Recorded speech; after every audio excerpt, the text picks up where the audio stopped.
Week 10 of the 2025 season is officially here, and this week has a ton of banger matchups. So in today's video, we are going to be going through every single game of week number 10. I'll give you my analysis and my predictions to every single game. Subscribe and like the video if you do go on to enjoy. Let's hop into it. And we are going to begin on the left side of your screen, beginning with the Raiders going up against the Denver Broncos. If you guys have watched my channel for a while now, especially these prediction videos, you guys would know that in-division matchups are always 10 times harder than any other matchup, at least in my opinion, which I don't think is that controversial. I think most people would agree with that. In this case, Denver and Las Vegas have played each other twice every single year, so Las Vegas is probably pretty familiar player-wise to the Denver Broncos, and so is Denver. Denver's probably pretty familiar with Las Vegas. Now, yes, Las Vegas is a different team from what they were last year, and Denver's kind of similar to what they were last year, so maybe upper hand a little bit towards Las Vegas. But still, these teams, they know each other. They know who they are. They know the personnel. They know some of these guys' weaknesses and the good and the bad of some of these guys. This is going to be a really tough game for Las Vegas. The offense has been bad the entire season. They do not trust Geno Smith, although I felt like last week, Geno actually played pretty well. For Las Vegas, the key is going to be, can we get the ball to Brock Bowers 12 plus times? Like, he needs to have the ball multiple times. He basically has to take over the game and help lead their team to points. Whereas on the flip side for Denver, I think their whole game plan should be, let's stuff the run on Ashton Genty and let's double team Brock Bowers, because the Raiders don't have Jacoby Myers anymore, so they're probably going to rely heavily on guys like Trey Tucker. But if you can take away the run game, and if you can take away Brock Bowers, I just don't know what you're going to get from this Raiders team. Denver can get after the quarterback. I expect them to be all over Geno Smith all day. They can force turnovers. They're good on all three levels. I think the Denver Broncos will win this game. Their offense is very inconsistent and can have 3 quarters of being extremely bad and then 1 quarter of just popping off and playing like an all-pro offense.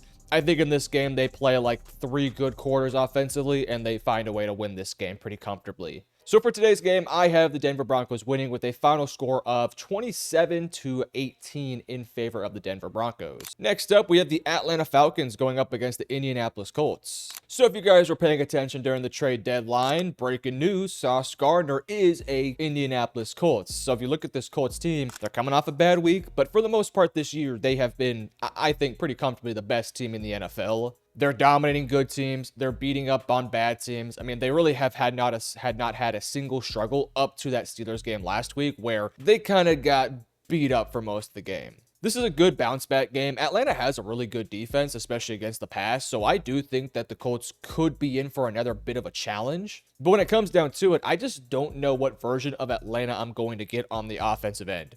We've seen times where Atlanta has just this super high potent offense where Penix is balling, London's making plays, we see Pitts involved, Bijan Robinson's looking good. And then there's some days where they just don't show up, or maybe just one guy shows up. They don't have a really consistent ground game right now, which is weird because you would think with Bijan, Algier, and a bit of a better passing attack from what they had last year, the run game would be more open, but it hasn't quite been the case. It feels like at times this run game has been figured out almost. And it's not Bijan's fault, and I don't really know if it's the offensive line's fault. It just feels like something is not connecting there from a schematic standpoint and a personnel standpoint. And it's not to say the Falcons can't run the football. They for real, they really can. But it feels like when they can run the football, they're unstoppable to beat. But when they can't run the football, they're very beatable. The Colts have a good defense. I mean, it's not a great defense or anything like that, but they can get after the quarterback. They now have Sauce in the back end. They're pretty good against the run. So I expect them to be able to slow down the Falcons' run game. I think Bijan will get his and Algier will get his, but I don't think it's going to be a 200-yard rushing game for Atlanta. Whereas on the flip side, I do think the Colts will try and reestablish who they are on the offensive end.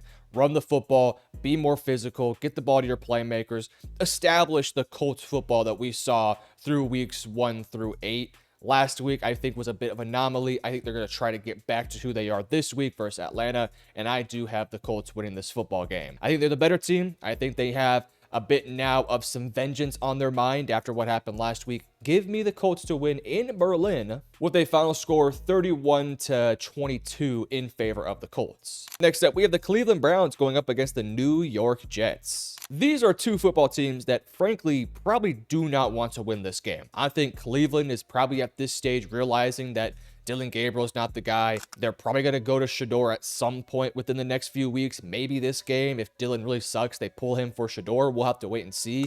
This would be, in my opinion, a great chance for them to pull Dylan if he just doesn't get the job done. because the Jets, I mean, what are we talking about here? They're not a great football team. So we'll see. I think Dylan will probably start for the most of this game because I think he'll find some success tonight or on Sunday. The Jets just had a fire sale. No more Sauce, no more Quinnen. It's not like this defense is completely void of talent, but when you take away their two best players, two guys that did a lot of the, quiet things for this team, like, I feel like we're really going to figure out how bad this defensive interior is now that Quinnen is gone. I feel like Quinnen made up for a lot of their deficiencies. And we're also going to see now guys like Azariah Thomas and Jasir Taylor get more opportunities for this Jets defensive back room because Sauce is no longer on the team. So it's a good opportunity for Cleveland to run the football a little bit because there's no more Quinnen Williams in the middle. You should be able to run a lot better. I think Dylan will have some chances to make some plays down the field because this Jets secondary, a little bit unproven right now. So ultimately, when it comes down to it, I don't know if I can trust this Jets offense. I mean, they do have Adonai Mitchell now, which might open things up a bit more.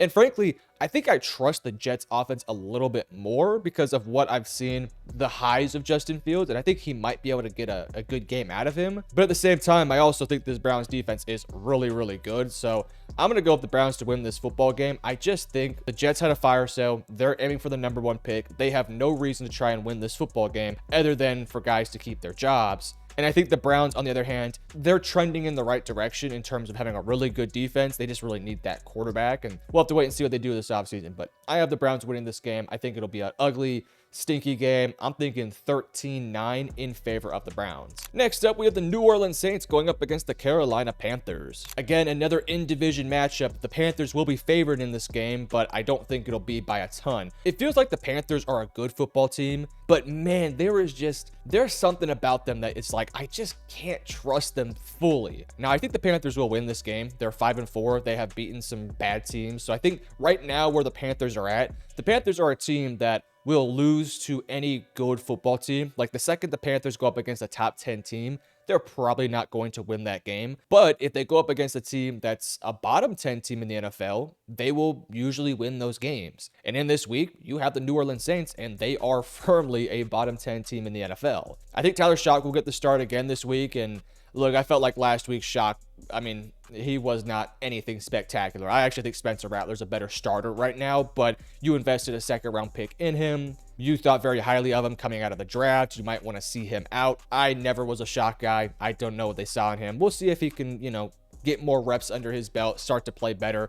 I don't think you give up on the kid just yet. This would be a good chance for him to make a couple plays. The Panthers defense, while a lot better than what they were last year, especially that run defense, the Panthers defense is not great, however. So I think if you are Tyler Shock, Kellen Moore, the Saints offense, you no longer have Shaheed, you still have Kamara, a little surprising there. You don't have Penning anymore as well. I think now would be a chance to just kind of, figure some things out on the offensive end. I don't think the Panthers are going to be the stifling defense that holds you to 10 points. I think you can probably score 20 on them. The question will be, can the Saints defense slow down the Panthers? And the real question is, do they want them to? Are they aiming for the #1 pick? Or are they going to actually try and go out there and win? We'll have to wait and see. I got the Panthers winning this one. I think Bryce is looking fine. He's doing his job. You got some weapons on the outside. Rico Dowell. We'll see if he's able to go. I believe he's banged up, but if not, you have Chuba Hubbard, who's still on the team too, a little surprisingly. So give me the Carolina Panthers to win this game. I think it'll be sort of a lower scoring matchup. Give me 24-15 in favor of the Panthers. Next up, we have the New England Patriots going up against the Tampa Bay Buccaneers. One of the games of the week. I'm not kidding. This game is going to be absolutely awesome. We got the Patriots, who are really figuring their stuff out on the offensive end, going up against the Buccaneers that, lately hasn't been as productive on the offensive end, mainly because of injuries, but they still have the guys. They still have some pieces ready to roll.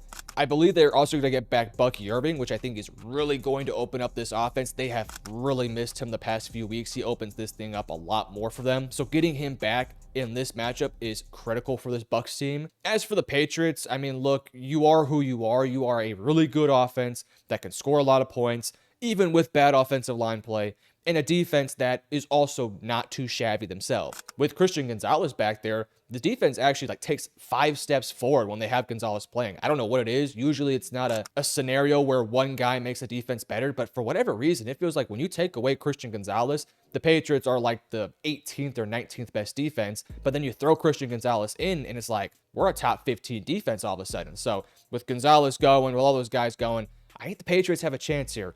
All that said, I am going to go with the Buccaneers to win this game. I just think the Buccaneers have had success for a long time at this point. The Patriots are just starting to find some success.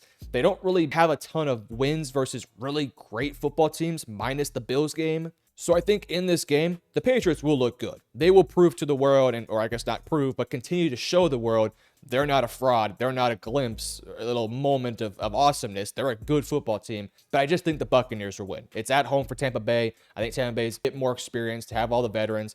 Give me the Buccaneers to win a close game. I'll say 27-24 in favor of Tampa Bay. Next up, we have the Baltimore Ravens going up against the Minnesota Vikings. These are two teams that feel like they are starting to trend upwards. It felt like for a while they were all trending downwards. I mean, the Ravens without Lamar were just not a good football team, and the Vikings were just kind of floating on water with Carson Wentz and the JJ McCarthy injury. But it felt like last week both these teams almost just kind of said, we're back in a way. Minnesota getting a huge win versus Detroit, and the Baltimore Ravens getting a huge win, of course, with Lamar Jackson returning.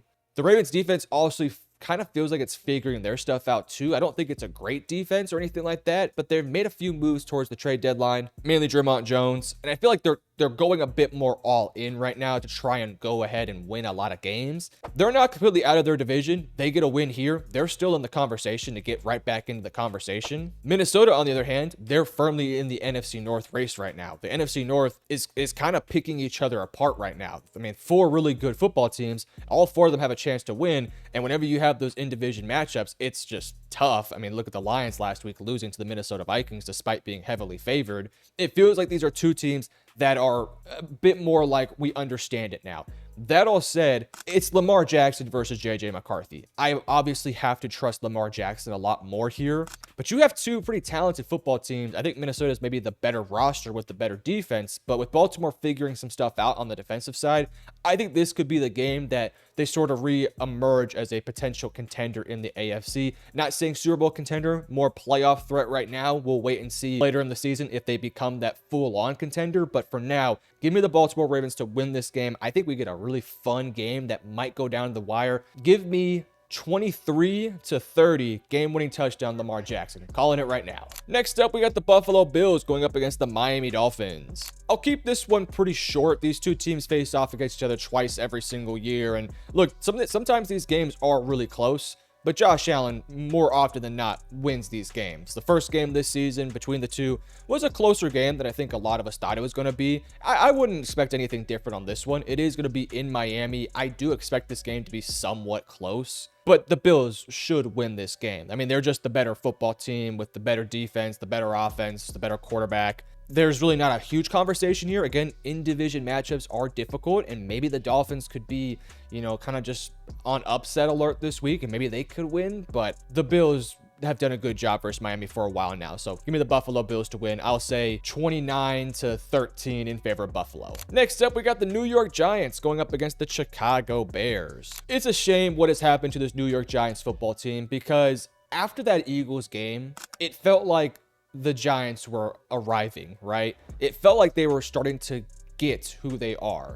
The Neighbors injury happened, the Scotabo injury happened, and it kind of just took everything away from the Giants. Now this Giants team is just Jackson Dart, Wan'Dale Robinson, Tyrone Tracy, and a defense that frankly is underperforming in some ways. It's kind of a shame. It really is a bit of a shame, because this is a really talented football team that we all knew was going to struggle this year because of how hard their schedule was. But with all the injuries compounding, it makes what could have been a good year or a improvement year not look as good. I still think Dable's the guy for the job. I still think Jackson Dart has looked really good this year. I'm excited to see this team heading into next year with probably a new defensive coordinator and some new pieces on the offensive and defensive side. I mean, the bright side for the season for the Giants, if let's just say they lose out the rest of the way, or they end up, I don't know, 4-13 or something like that, you're going to have a top 5 pick, and there's some really good defensive players that could add to your defense, a defense that is already really good in theory. I mean, think about it. You have Kayvon Thibodeau, you got Dexter Lawrence, you got Burns, you got Abdul Carter, you have the guys you got from free agency last year, Javon Holland, Paulson Adebo, and now you have a top 5 pick where you can either add a safety like Caleb Downs or a corner like a Mansour Delane, Dermond McCoy, one of those guys. I think that the Giants are they're trending upward. It's just a shame that this year you don't really see the progress, but I think Giants fans should feel good about their future. Now, in terms of the Chicago Bears, it's been up and down this year. It really has been, but you are 5-3 and you're coming off one of the games of the years versus the Cincinnati Bengals. I'll say this about the Bears. I think they're a fine football team, but they remind me a little bit of like a better version of Carolina, where they will beat a lot of the bad football teams that are bottom half in the NFL. They will win those games. But when they go up against a step in competition, they're not usually going to win it. I mean, just look at their schedule. They lose to the Vikings in week 1. They lose to the Detroit Lions. They lose to the Baltimore Ravens. Like, those are 3 teams that, when they are healthy, are in the top 16. Their wins on the year are against the Dallas Cowboys, who have not been good this year, the Las Vegas Raiders, who have not been good this year, Washington Commanders, not good either, New Orleans Saints, and the Cincinnati Bengals. It's not to take away from what they're doing, but I just, want to throw that out there, that let's not overrate the Chicago Bears or anything like that. That said, the New York Giants are a bottom 16 football team, so I think the Chicago Bears will win this game. And look, through 10 weeks of the season, you're 6-3, and you are right in the mix to make a wild card spot or even win the division. You just start playing better football, start working things out. The Bears could easily be in the conversation late in the year. We'll have to wait and see. I'm not predicting that right now, but they're in the conversation to potentially make a run at this thing. Give me the Bears to win this game. They're the healthier team. They have a potent offense that played excellent last week. I think they have some chance to make some plays in the passing game this week. And defensively, I just don't know if Jackson Dart and all the guys in that Giants offense, I don't know if they're going to be able to score and match the Chicago Bears. So give me the Bears to win. I think we get a really fun back and forth game. Give me 35 Chicago, 24 New York Giants. Next up, we have the Jacksonville Jaguars going up against the Houston Texans. This was frankly the hardest game of the week to predict for me because, again, in division matchup, and then these Jaguar and Texans teams, I just don't understand them, because the Texans are an incredible defense. I know how good that defense is, but the offense is just so up and down right now, and mainly down for the most part. Whereas you look at Jacksonville and it's like, you get the huge win versus Kansas City, but then you're losing to teams that you probably should beat the past few weeks, and just feels like they're up and down and they're hard to predict. And then you also throw in the element of this being an in-division game. It just kind of adds that extra layer of interest in this game. It's a tough one to predict. I truly do believe you can go either side here. Flip a coin. I think both teams have a shot. But when it comes down to it, I'm going to go with the Jaguars. They just made the trade for Jacoby Myers. I think that'll help out their passing game while Travis Hunter's out. I feel like they're going to be able to get enough on the offensive end, whereas I just don't know if CJ Stroud on this offense will. Again, it's a coin toss game. I could see it going either way. I could see the Texans defense stifling the Jaguars and them winning a 14-10 game. Or I could see Jacksonville having like 3 drives that end up in touchdowns, and that's it. Every other drive ends in a 3 and out. But this Texans offense just not being able to put together 3 drives of their own to match them. I mean, that's what I'm going to project here, but I don't know. It could go either way. It's a coin toss. Give me the Jaguars to win. I go 21-13 in favor of the Jaguars. Next up, we got the Arizona Cardinals going up against the Seattle Seahawks. Our first 3 o'clock game, and look, the Cardinals are looking better with Jacoby Brissett at quarterback, which tells me that Kyler Murray's time in a Cardinals uniform it's probably done. I mean, it's probably done at this point. I'm really intrigued to see where he goes this offseason. I thought about it last night, like what teams would want Kyler Murray. Frankly, the only team that I think could make some level of sense would be the Pittsburgh Steelers, but I'll have to wait and see on that. That's a whole other conversation for another video. Really interesting stuff to talk about though. But with Jacoby Brissett, that offense has looked a lot better. I mean, it looks like Marvin Harrison Jr. is 10 times more comfortable working with Jacoby Brissett than what he is with Kyler Murray. I mean, look at the way he put Deron Bland on his ass in the end zone. I mean, that was a thing of beauty. So Marv is starting to get going. The connection between him and Brissett is looking really good. They're running the football generally fine, and their defense is actually really good this year. Like, Walter Nolan is now back. He looked dominant versus the Dallas Cowboys. You got Will Johnson. I mean, when you look back at this Cardinals draft class, they kind of nailed it. I mean, they kind of nailed almost every pick. They did a really good job this year. But then you look at the Seahawks and you say, they're one of the best teams in the NFL. If not, like, honestly, they might be in the conversation for the #1 seed in the power rankings right now. If we were the AP poll in college football, I think the Seahawks could have a conversation to be somewhere in the top 5. I mean, the Seattle Seahawks are a well-rounded football team with one of the best defenses in the NFL, one of the best front sevens, a great secondary, and an offense that, man, they may not be an efficient run game, but they are an efficient as hell passing game. And now you add Rashid Shaheed, who is just going to open up this offense that much more. I think the Seahawks offense could truly become like the best or one of the best in the NFL. They've already shown they're one of the best right now, but now you're not going to be so JSN reliant. I mean, if JSN has a bad game, maybe the offense doesn't have a good game, but now it's not going to be the case because you have other options now.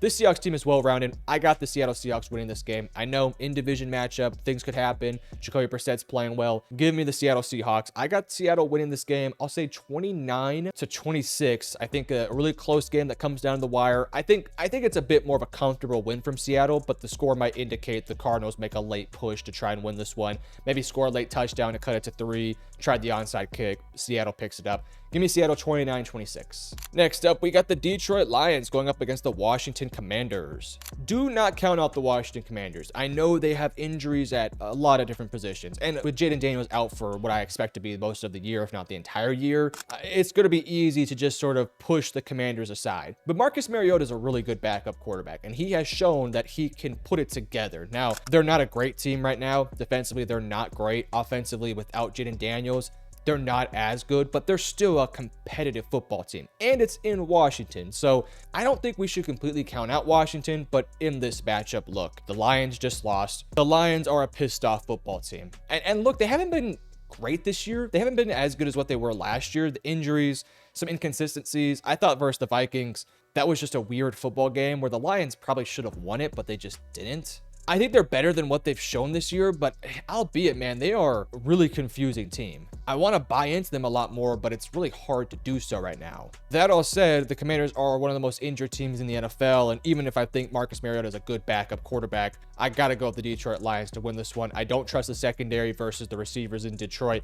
I think Detroit will have their number, especially because, look, last year, we all know what happened in the playoffs. I know it's a totally different circumstances, but you see the logo, you know what happened last year. I think the Lions will be pissed off and try to put a statement out there. I think the Lions win in fairly dominant fashion. I'll go 38-21 in favor of Detroit. Next up, we got the LA Rams going up against the San Francisco 49ers. I feel like I'm repeating myself over and over again, but again, in division matchup, and we saw earlier in the season, a 49ers team that had no business beating the Rams took them to overtime and beat the Rams. And that was with Mac Jones and Kendrick Bourne as the top guys. And by the way, they did that in LA last time. Granted, the Rams don't really have a home field advantage when they face the San Francisco 49ers. That was basically an away game for the Rams. I kind of feel bad for the Rams fans. I just got to be honest with you, because that's just tough. I mean, seeing San Francisco outnumber the Rams, that's tough. That all said, though, now it's going to be played in San Francisco. I think the Rams should win this game. I think the 49ers are a good football team. The injuries have really started to pile up, and we'll see who goes at quarterback. Will it be Purdy? Will it be Mac Jones? We don't know. And frankly, the whole thing is the Niners will work as Christian McCaffrey works. If McCaffrey has a great game where the Rams can't stop him, it could be a win for San Francisco. But if they have a game, McCaffrey, where he is not 150 total yards in the day, 2 touchdowns, it's going to be tough for San Francisco to win this game. They just don't have the guys. They're so banged up. And look, the Rams they need this win. The Rams need this win. They need to push their lead ahead in this division. You lose this game, Seattle wins this game, the Rams are going to be in a dogfight the rest of the way. But if you get this win here, avenge what happened early in the season where you lost to San Francisco, I think that this would be a great win for LA to try and continue to push for a division title. So give me the LA Rams to win this game. I don't think it's a blowout. I think it's a really close game. Give me 28-24 in favor of the LA Rams. Next up, let's talk about the Pittsburgh Steelers going up against the LA Chargers. I was this close to writing off the Pittsburgh Steelers because their defense showed nothing for the 6, 7, 8 weeks of the season. Then they had that game versus the Colts where,